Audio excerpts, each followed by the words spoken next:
Guys ఈ half sari గురించి చాలా ఎంక్వైరీస్ వచ్చాయి. ఇది ఒక కస్టమైజ్డ్ హాఫ్ శారీ అనమాట.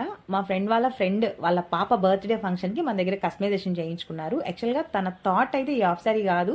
సో మన దగ్గరికి కొన్ని డేస్ బ్యాక్ వచ్చి మా పాప బర్త్డే ఉంది, మాకు ఒక మంచి హాఫ్ శారీ కావాలని అన్నారు.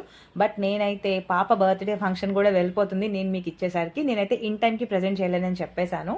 సో తను కూడా షాపింగ్ చేసే అంత టైం లేక తన దగ్గర ఉండే శారీని తీసుకొచ్చి దీన్నే హాఫ్ శారీలో టర్న్ చేసేసేయమని చెప్పారు. సో ఇంకా నేనేం చేశానంటే శారీ వచ్చేసి 6 మీటర్స్లో ఒక 2 మీటర్స్ వచ్చేసి రెడ్ కలర్ క్లాత్ వచ్చింది, రిమైనింగ్ 4 మీటర్స్ వచ్చేసి గ్రీన్ వచ్చింది. ఆ 4 మీటర్స్లో 3.5 వచ్చేసి స్కర్ట్కి యూజ్ చేశాను, రిమైనింగ్ పార్ట్ బ్లౌజ్ బ్యాక్ పార్ట్కి యూజ్ చేశాను, అండ్ ఫ్రంట్ పార్ట్లో ప్రిన్స్ కట్ దగ్గర యూజ్ చేశాను అనమాట. అలా వేయడం వల్ల బ్లౌజ్ లుక్ అనేది చాలా బాగా టర్న్ అవుట్ అయ్యింది. అండ్ దుప్పట్టా చెరీ రెడ్ కాంబినేషన్లో విత్ గోల్డ్ కలర్ కాటన్ లేస్తో హైలైట్ చేశాను. ఇంతకీ ఈ లుక్ మీకు ఎలా అనిపించింది అనేది కమెంట్ చేయండి. Thank you for watching. Bye.